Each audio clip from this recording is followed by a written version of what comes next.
The storm hit Varus 4 like an angry god. Rain fell sideways. Lightning tore the sky into pieces. The wind screamed through the metal walls of the outpost and made everything shake. Tai-Ho did not care about the storm. He had work to do. He was alone in his garage, lying under a broken hover transport. Oil dripped on his face. His hands moved through wires and metal parts. The transport belonged to a mining crew. They needed it fixed by morning. Tai-Ho always finished his work on time. He was 34 years old. His hair was short and messy. His hands were rough from years of holding tools. He had been a military engineer once, fixing warships and battle machines.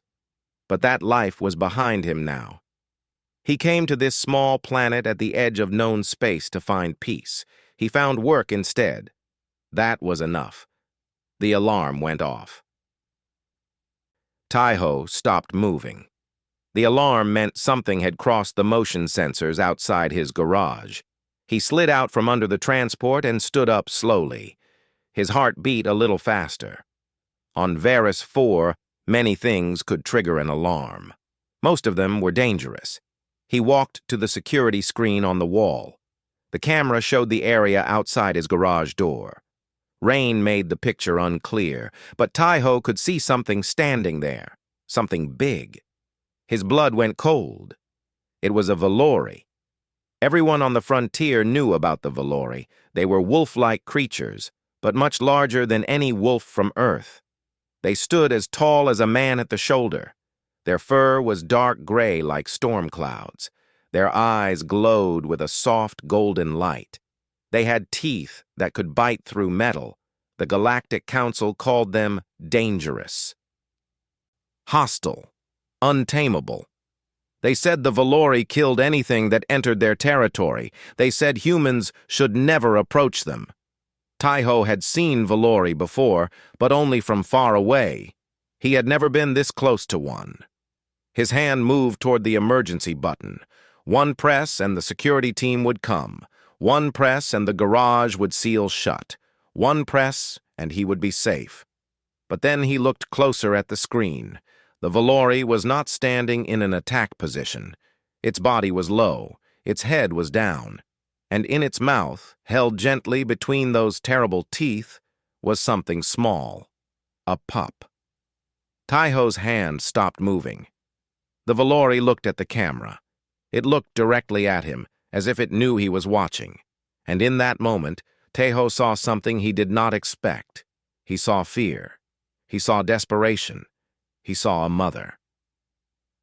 The Valori walked closer to the garage door. It moved slowly, carefully. The pup in its mouth did not move at all. Tai-Ho could see now that the mother was hurt. Blood mixed with rain on her side. A deep wound. She reached the door and stopped. Then she did something that made Tai-Ho's breath catch in his throat. She put the pup down on the ground. She stepped back. She lowered her great head until it almost touched the wet earth. It was a gesture of submission, a plea, a prayer. "Please," her golden eyes said, "please help my child." Tai-Ho stood frozen. His mind told him to press the button. His training told him to follow protocol. The Valori were dangerous. Everyone said so. Everyone knew it. But his heart told him something different. He thought of his own mother. He thought of the day she died, when raiders attacked their colony. He was 16. He remembered her face as she pushed him into the escape pod. He remembered her eyes, full of fear and love and desperate hope, the same eyes that looked at him now through the screen. Tai-Ho walked to the garage door. His hands were shaking. He pressed the button to open it. The metal door rose slowly. Wind and rain rushed inside. The Valori did not move. She watched him with those golden eyes. Tai-Ho stepped aside. He gestured with his hand toward the inside of the garage.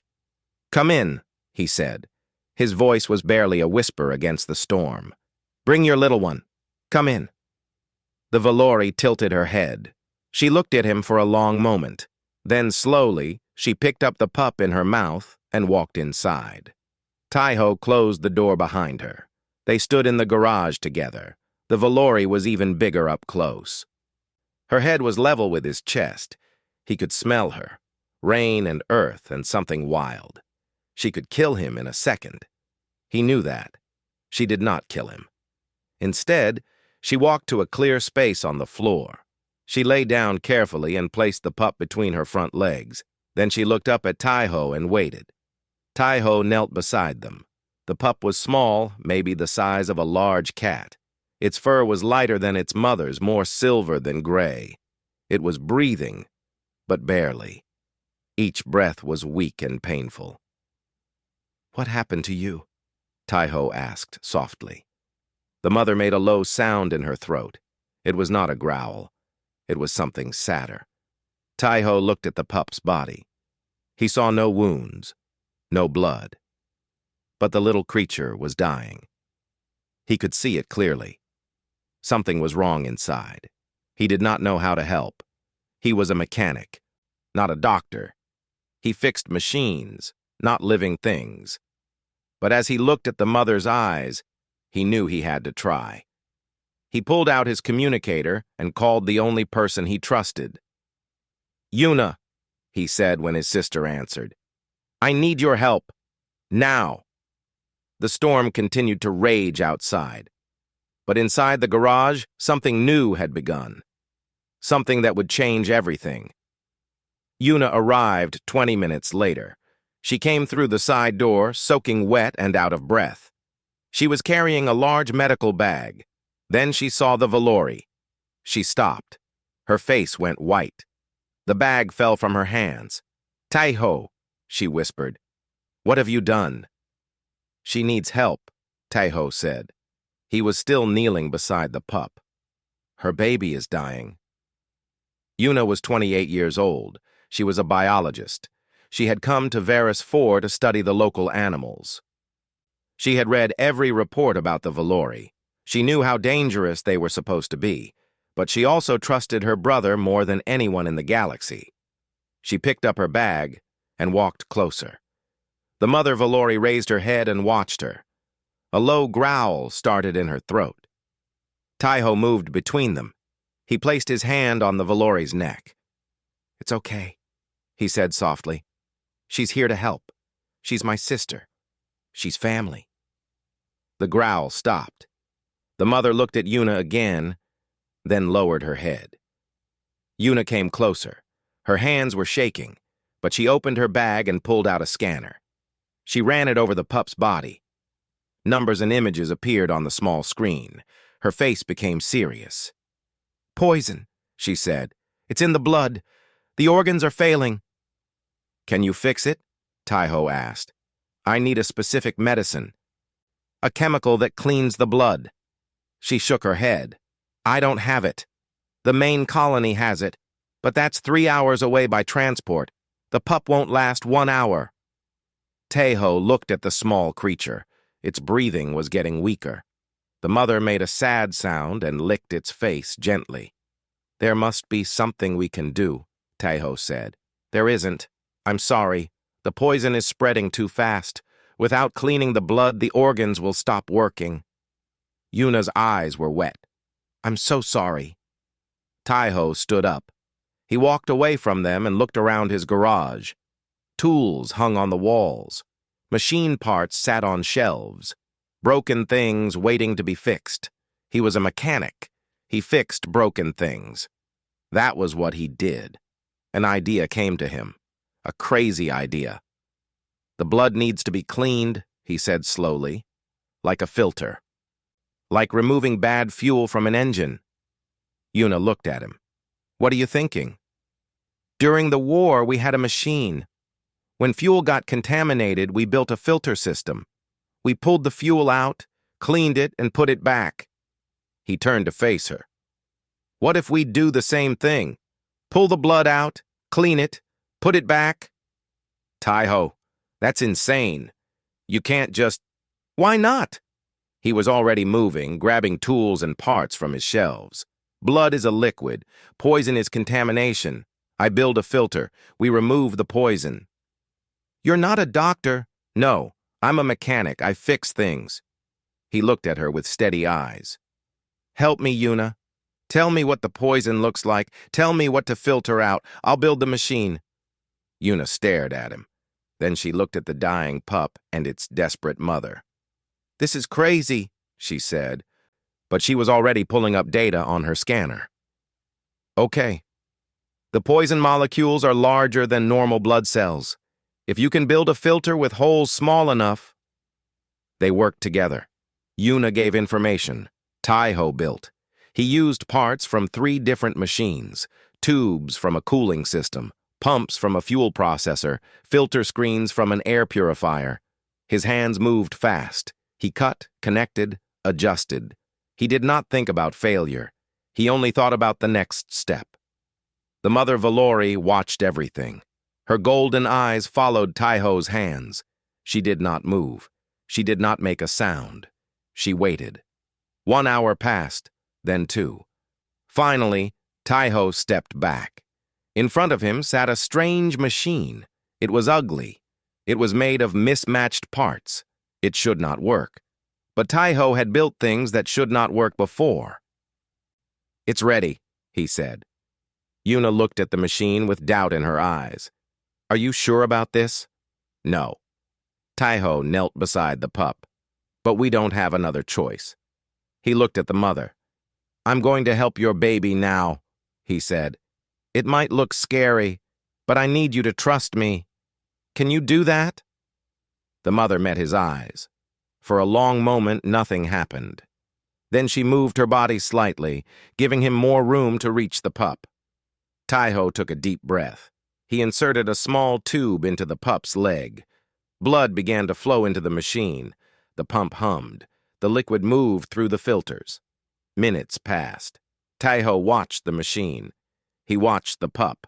He watched the blood change color as the poison was removed. It's working, Yuna whispered. She was staring at her scanner. The poison levels are dropping. More time passed. The pup's breathing became a little stronger, then a little stronger still.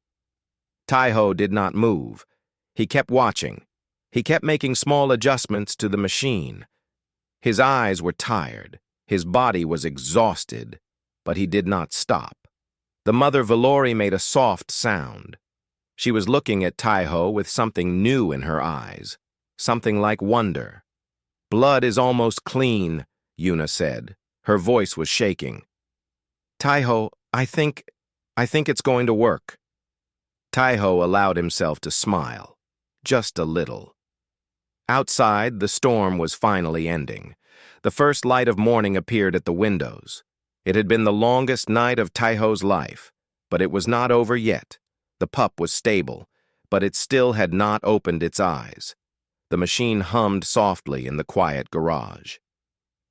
Outside, the storm had passed. Inside, 3 beings waited together. Taiho sat on an old crate near the Valori mother and her pup. His body was heavy with exhaustion. He had not slept in over 20 hours, but he could not leave. Not yet.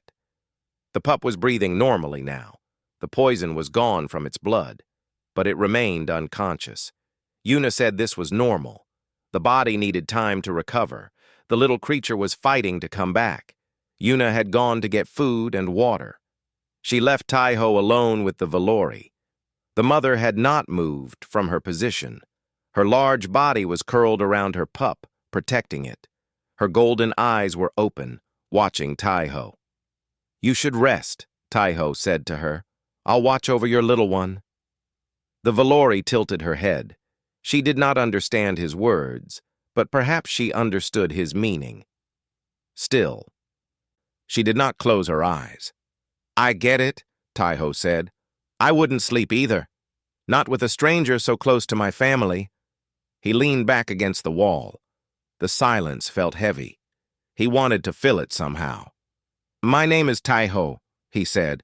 I know you can't understand me, but talking helps me stay awake, so I hope you don't mind. The Valori blinked slowly but said nothing. I've been on Varus 4 for 3 years now, Taiho continued. I came here to get away from everything. The war, the memories. The ghosts. He laughed softly. It was not a happy sound. I thought I could hide at the edge of the galaxy, but I guess trouble finds you everywhere. The mother Valori shifted her weight slightly. She was listening. Taiho could feel it. I lost my parents when I was 16, he said. His voice became quieter. Raiders attacked our colony. My mother put me in an escape pod. She saved my life. He paused. I never saw her again. The Valori made a low sound. It was gentle, almost like sympathy. That's why I couldn't turn you away, Taiho said. He looked at her directly. I saw your eyes. You looked just like she did. A mother trying to save her child. How could I close the door on that? The Valori held his gaze for a long moment. Then slowly, she lowered her head and closed her eyes. Taiho's heart stopped for a second. She was sleeping. A Valori was sleeping in front of him. The most dangerous predator on Varus 4 had closed her eyes and trusted him with her life. Taiho understood what this meant. He had read the reports, too. Valori never slept near other species. Never. To sleep was to be vulnerable. To sleep near someone was to trust them completely. He stayed very still. He barely breathed. He did not want to wake her. Time passed slowly.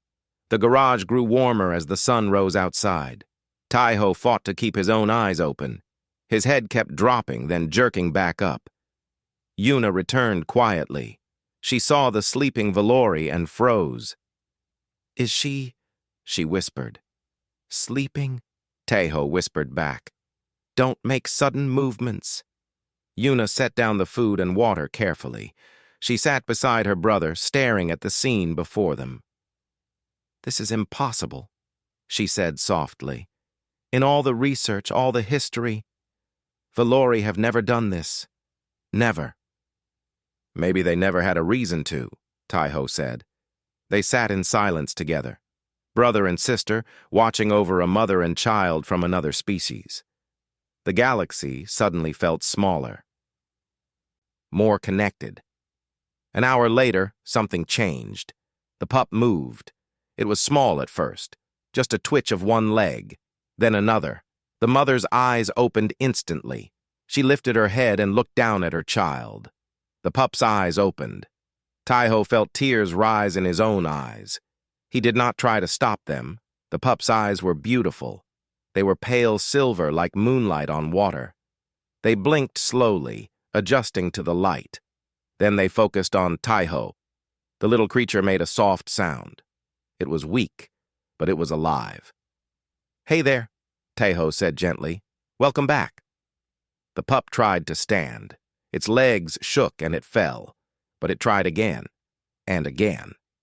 On the third attempt, it managed to stay up for a few seconds before sitting back down. The mother Valori made a sound that was almost like laughter. She licked her pup's face over and over. The pup squeaked and tried to push her away with tiny paws. Yuna was crying now. She did not hide it. It worked, she said. Your crazy machine actually worked. Taiho watched the reunion before him. The mother held her child close. The pup nuzzled into her warm fur. They were together. They were alive. Then the mother looked at Taiho. She stood up slowly, leaving her pup sitting on the floor. She walked toward him. Taiho stayed still. He did not know what she was going to do. She stopped right in front of him. Her head was level with his. Her golden eyes looked into his brown ones. Then she leaned forward and pressed her forehead against his chest. She held it there for several seconds, her eyes closed. Her breathing was slow and peaceful. Taiho did not move. He did not speak. He just accepted whatever this moment was.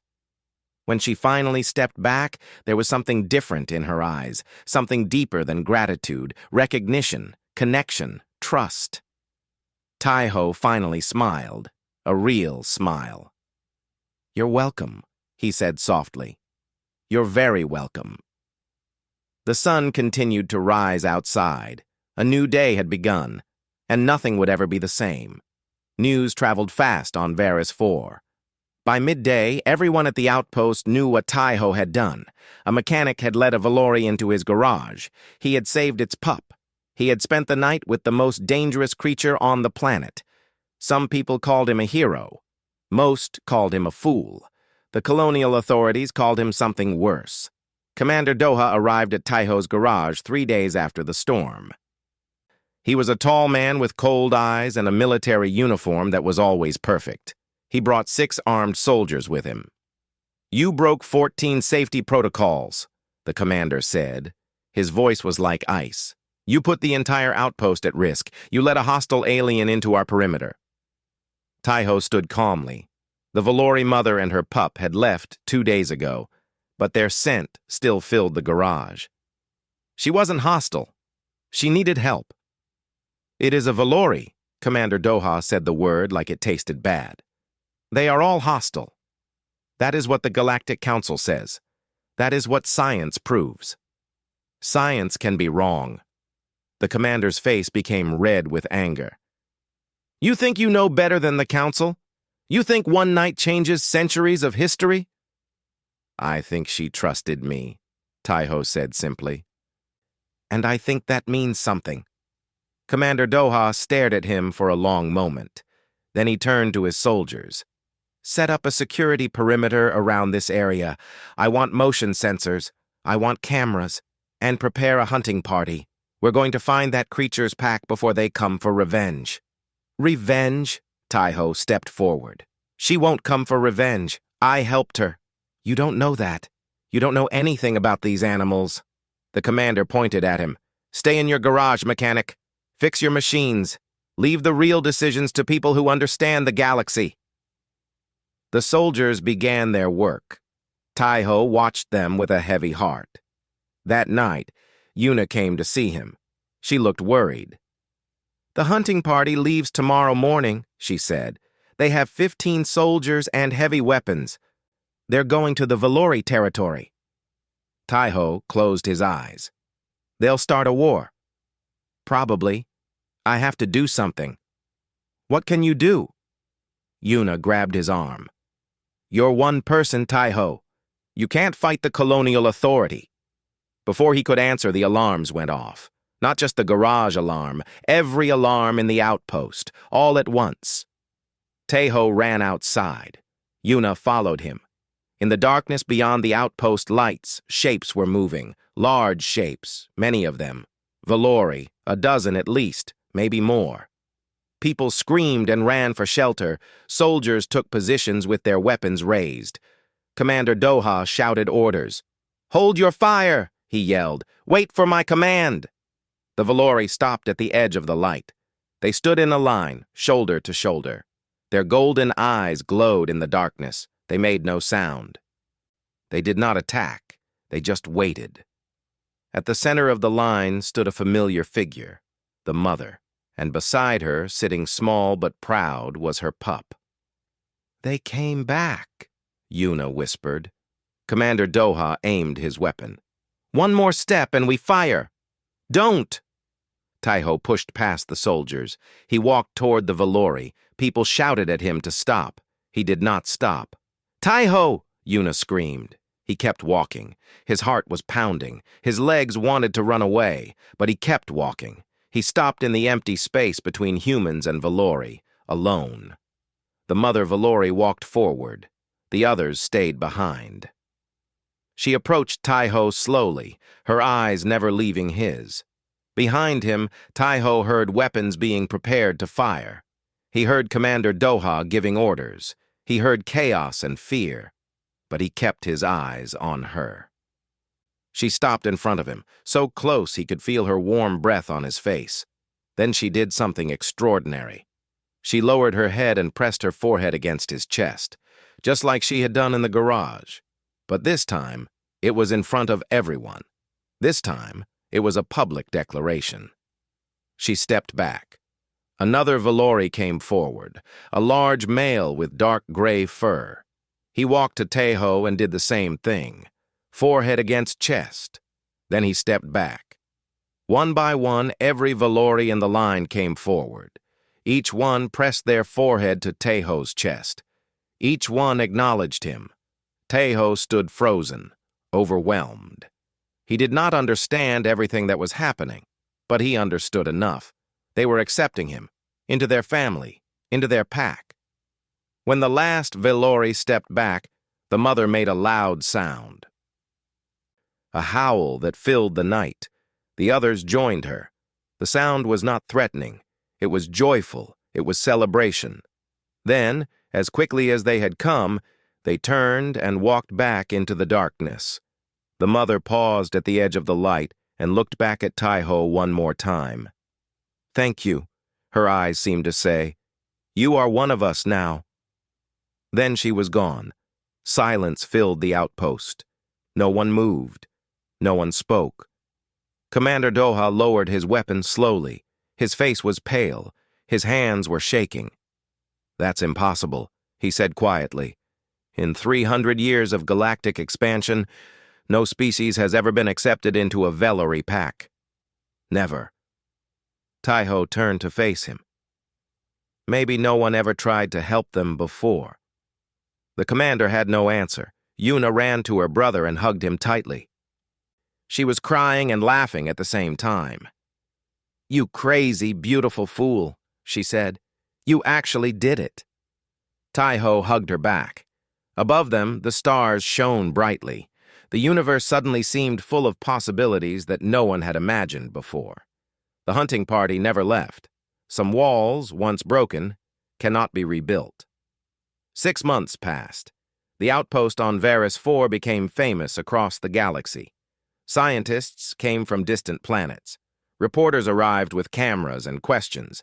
Diplomats flew in from the Galactic Council itself. Everyone wanted to see the place where a human and Valori had built a bridge between species. Tejo hated the attention. He was a mechanic. He liked quiet work and simple problems. He did not like speeches or interviews or people treating him like something special, but he accepted it. Because something important was growing, something bigger than himself. His garage had changed. It was still full of tools and machine parts. He still fixed broken transports and damaged equipment. But now, there was usually a silver-furred creature sitting in the corner, watching him work. Bora. That was the name Tejo had given the pup. It meant purple in his family's old language from Earth. He chose it because of the way her silver fur turned purple in certain lights.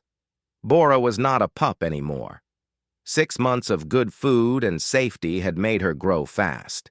She was now almost as tall as Tejo's shoulder when sitting down.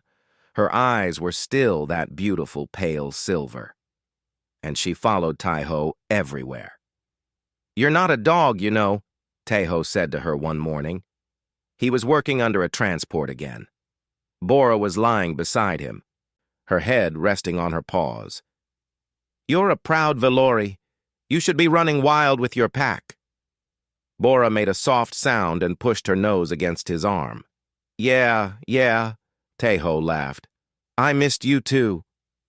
The mother, whose name Tejo never learned to say properly, visited every 7 days. She came at sunset, always from the same direction. She brought gifts each time. In the beginning, she brought dead animals, food for her pack member.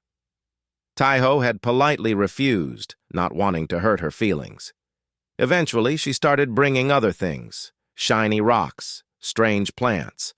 Once, a piece of metal that turned out to be from an ancient crashed spaceship. Tejo kept all of it. He built a small shelf in his garage just for her gifts. Other Valori began to appear too, not in packs, but alone or in pairs. They would stand at the edge of the outpost and watch. Some of them were hurt, wounds from fights or accidents. One had a broken leg, another had something stuck in its throat. Tejo helped them all. "You're becoming a Valori doctor," Yuna joked one evening. She was helping him remove a piece of sharp rock from a young male's paw. The Valori was very still, very patient. He trusted Tejo completely. "I'm still just a mechanic," Tejo said. "I fix what's broken." Doesn't matter if it's a machine or a living thing. The young male licked Tejo's hand when they finished. Then he walked back into the wilderness. The next week, he returned with 2 others who needed help. Word spread among the Valori, just as it had spread among the humans. The man at the small building, the one who helps, the one who can be trusted.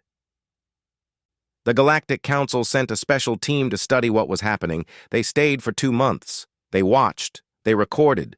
They wrote long reports. The team leader was a young woman named Ji-won. She had studied alien species her whole life. She had dozens of degrees and awards, but nothing had prepared her for what she saw on Varus 4. On her last day, she sat with Tejo outside his garage. The sun was setting. Bora lay between them, enjoying the warm light on her fur. "I've studied first contact situations for 15 years, Ji-won said. Usually they involve armies, treaties, negotiations that take decades. Someone always wants power. Someone always wants control." She shook her head slowly. "But this is different. I just helped a mother save her child," Tejo said. "That's all. That's not all." Ji-won looked at him seriously. "Do you know what you've proven? You've proven that trust is possible. Real trust. Not the political kind. Not the kind based on weapons or threats. The kind that comes from one person helping another without expecting anything back."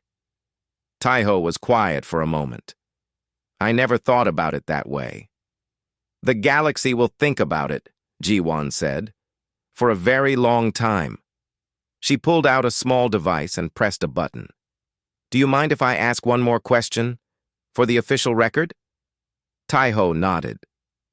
"That first night," Ji-won said, "when the Valori came to your door, you could have called security.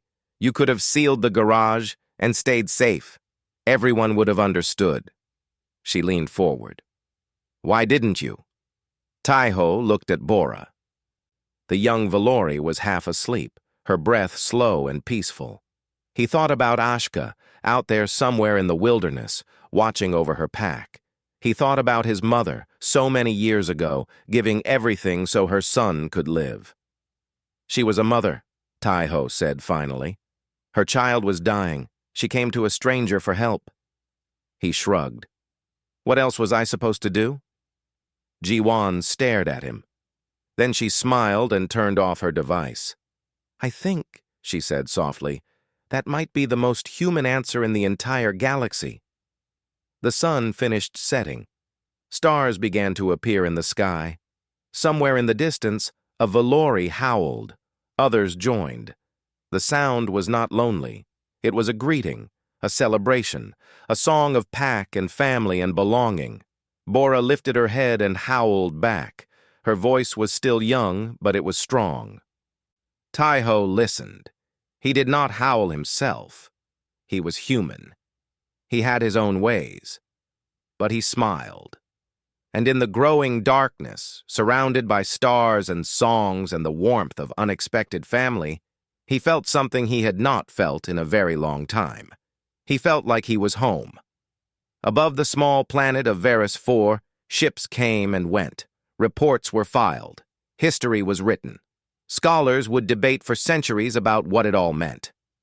But the truth was simple. A mechanic had opened a door. A mother had trusted a stranger.